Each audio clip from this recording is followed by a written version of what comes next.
Ready for another deep dive. This time, we're heading into the Mahābhārata. Oh, the Mahābhārata. Love that. Yeah, an ancient Indian epic, but the stories still feel relevant, even now. Right. And they're not just myths, are they? It goes deep, touches on duty and love, conflict, destiny.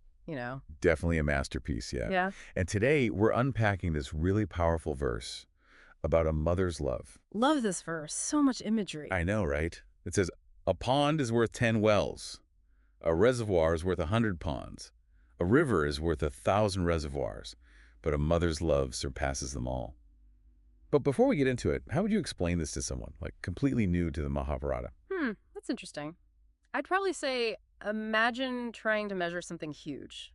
Something almost impossible to grasp. I do it like that. So you start small with a pond, but then a well that holds even more, and a reservoir that just dwarfs the well completely. Then you think of a river so powerful, flowing on, and even that, the verse says, just can't compare to a mother's love. It's powerful stuff. It gives me chills.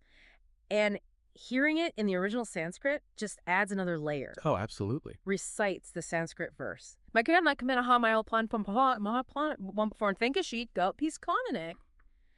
word, this time toward it, it's the core of it. It's not just love, it's deeper. A mother's instinctive affection. It goes beyond love, that's for sure.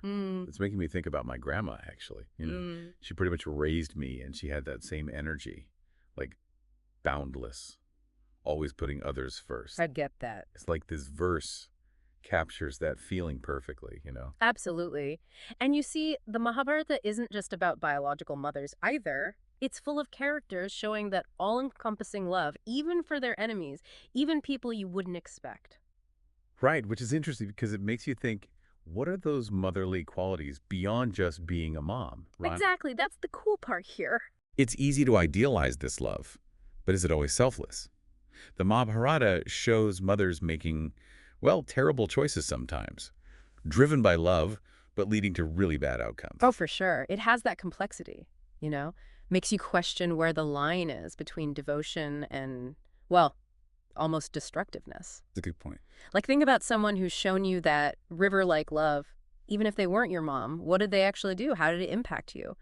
This verse, I think, it's a tool to see that power in anyone, not just mothers. It really does make you think about the different ways love shows up in life. Yeah. Not always sunshine and roses, right? And that's why I think the Mahābhārata is still so relevant. It doesn't shy away from the messy parts of being human. Absolutely. So if we kind of zoom out, look at the bigger picture, even in this ancient epic, love in all its forms is seen as something extraordinary. It really is. But how could we, in our own lives, try to cultivate that?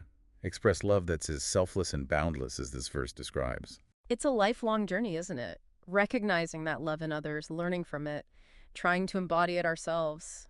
Parent or not, it's a powerful goal to have. Absolutely. Something to ponder, for sure. Oh, yeah. And if you're intrigued, I'd encourage you to really explore the Mahābhārata. So much wisdom to uncover. Until next time.